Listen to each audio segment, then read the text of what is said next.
At McLaren, you might hear people saying how dangerous the combination of Max Verstappen and Red Bull has once again become. While inside Red Bull itself, most will downplay the Dutchman's title chances to, at best, a mathematical one. In reality, the truth lies somewhere in between.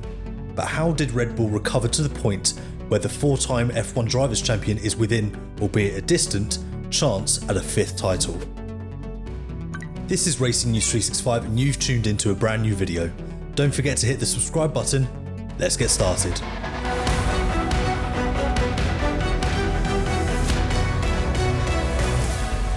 Over the last 4 Grand Prix, an MCL 39 has only once finished ahead of Max Verstappen in his RB21, with Oscar Piastri at Zandvoort the last McLaren driver to beat Verstappen in a head-to-head battle on track. In Monza, Baku and Singapore, the Red Bull driver comfortably outpaced the papaya pair of Piastri and Lando Norris. The notion that Verstappen is reeling McLaren back in isn't sentiment, it's measurable. But the question remains, are there enough races left to close the gap completely? That deficit once stood at 104 points, now it's down to 63. Verstappen has clawed back 41 points on the Australian in just 4 rounds. If he repeats that kind of form over the next 4 race weekends, his shortfall will only be 22 points with 2 rounds remaining. You can't say it can't be done.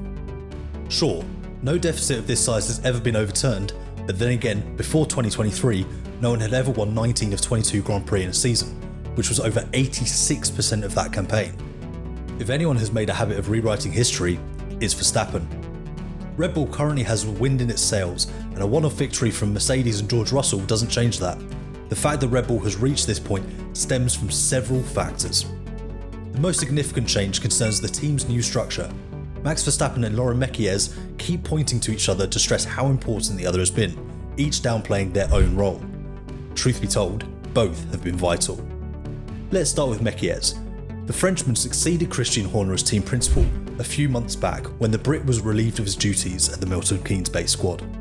Instability was never officially cited as the reason for his departure. In fact, no formal reason was given at all. But it quickly became clear that with Mekies' arrival came a renewed sense of calm within the team. Mekies took the time to map out the lines of communication internally and mirrored the workflow against his own vision, drawing on his wealth of experience across various teams. The first sprint race under Mekies' leadership was won in Belgium, and while that result couldn't possibly be attributed to him directly, it was certainly a morale boost. Once the process was mapped out, Mekies began implementing changes, putting his own stamp on the team.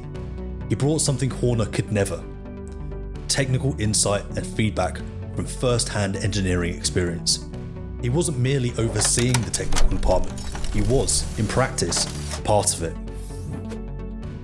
And it didn't take long for him to notice something. The team relied heavily on simulation data. Usually a sound approach, but Red Bull has struggled in recent years to align simulation and on-track performance. Moreover, there's the fact that in Verstappen, you have arguably one of the best sensors in the world, something many bright minds at Red Bull had already realised and something Mekies quickly recognised too. So he pushed Verstappen further to the forefront, encouraging closer collaboration with the engineering team to define the right weekend approach. It's all well and good for simulations to suggest that low downforce is the way to go, but if Verstappen feels he can extract more from an ultra low downforce setup and ultimately be quicker, then his word carries weight. He's the one that has to get the job done on track, where theory and practice rarely perfectly align. And that's not to mention how extraordinary Max Verstappen is. Many will agree that he can do more with a racing car than almost anyone else, and his recent exploits at the Nordschleife remind us of that. But even he can't work miracles with a fundamentally flawed machine. Thankfully for Red Bull, the floor update for Monza arrived just in time, or perhaps just a touch too late. That remains to be seen until season's end, but Red Bull's stance is clear. There's no point looking back, the focus must be forward. If that leads to success once deemed impossible, great. If not, 2026 is just around the corner. That crucial update for the Italian Grand Prix concerned the underbody of the RB21, but exactly what has changed remains unclear. The visual elements, the floor edges and floor strakes, only tell part of the story. The real magic happens underneath, where ground effect aerodynamics define downforce and balance, particularly in relation to suspension geometry. Clearly, Red Bull found something, but neither the team nor Verstappen are revealing details, and why would they? The result is not only improved speed on low downforce circuits, but also a car that feels far more predictable and balanced, seen as Singapore, a track where Red Bull has struggled in previous years. And that, the notion that the RB21 is now competitive on every type of circuit, at least in the hands of Verstappen, should worry McLaren.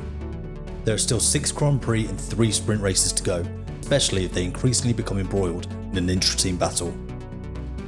Of course, for Red Bull and Verstappen to complete the puzzle, many pieces have to fall perfectly into place, but McLaren can't afford any missteps either.